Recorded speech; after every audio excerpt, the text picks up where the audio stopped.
This is quite a fun trick that I do when I've finished a painting, or a couple of paintings, especially if I've used the same colours throughout in both paintings. I'll butt up the edges and see if I can find new compositions. And this is a really good way of just pausing and seeing if this gives you new ideas for new work to be getting on with. Once you've finished something, it's always you always have the question, what do I do now, or what's the next painting that I'm going to work on?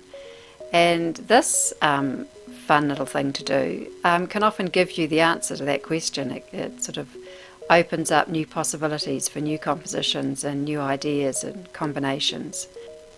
So in this video I'm going to use these two collages and show you how I can come up with new compositions and how I can get really clear about what new moves I could make in the next work. This works particularly well when you have got similar colours working through a couple of paintings. So with these two collages, the blue and the yellow are linking the two collages together. The other thing I do is make a viewfinder, and I do this by just getting scraps of paper really, and then trying to find compositions within a painting, looking for new compositions that can work well by isolating parts that are around them. And this is what I'm doing here. And this can give you good ideas for new compositions as well. And once you've found one, what I do is I take a photo with my phone, and then I've got a record of that new composition. So this is a great way of testing out compositional ideas and coming up with new ones, and seeing what's possible. Now here's the second trick that I do. Once I've got the image in my phone, I then upload it into Artroom's app, or you could use another app that actually puts it on the wall, and then you get an idea what it could look like as a finished painting. Here's another example. So this is a small detail of a much larger painting, and I've loaded that up into the Artroom's app, and here it is on the wall. And this gives me the confidence to go and try out these new ideas in new paintings. And I can start to see that the compositions don't have to be as complex as I tend to make them in the beginning. By isolating these small areas, putting them on the wall, I start to see that I can make simpler compositions, and in fact a simpler composition is often more powerful. So here are some more isolated sections that I've taken from the collages that I've done, and these put on the wall in the same way just give me that confidence.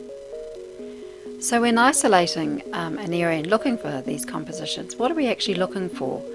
Well, when I'm doing this, I'm looking for differences in proportion and differences in shape. So that line there is different from anything else, so that's quite a feature of that one.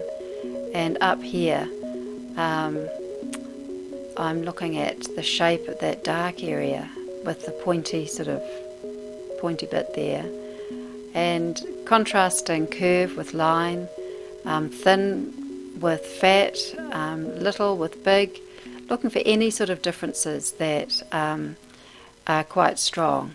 Here's one right here. So in this one it's all about the proportion. I've got a really large area that's made up of that yellow and white. I've got a horizontal line across the top there, which is contrasted with that diagonal, and then contrasted again with a much sharper diagonal in that little dip that goes into the yellow. I've got quite a straight sort of pointy line sitting next to a fuzzy curvy sort of line, so that's quite a big difference. And I've also got the detail of the lettering sitting next to that blue block, which is quite empty and just has some textural marks on it, and that's quite a big difference as well. In fact, the lettering is different from anything else in the composition, so it's quite a big contrast. So just in this small painting, I can see that I can butt up 4 or 5 differences and make an interesting composition. And here are some more compositions that I found in that little collage, where I'm looking at differences in proportion, differences in shape, and differences in the types of marks that have been made.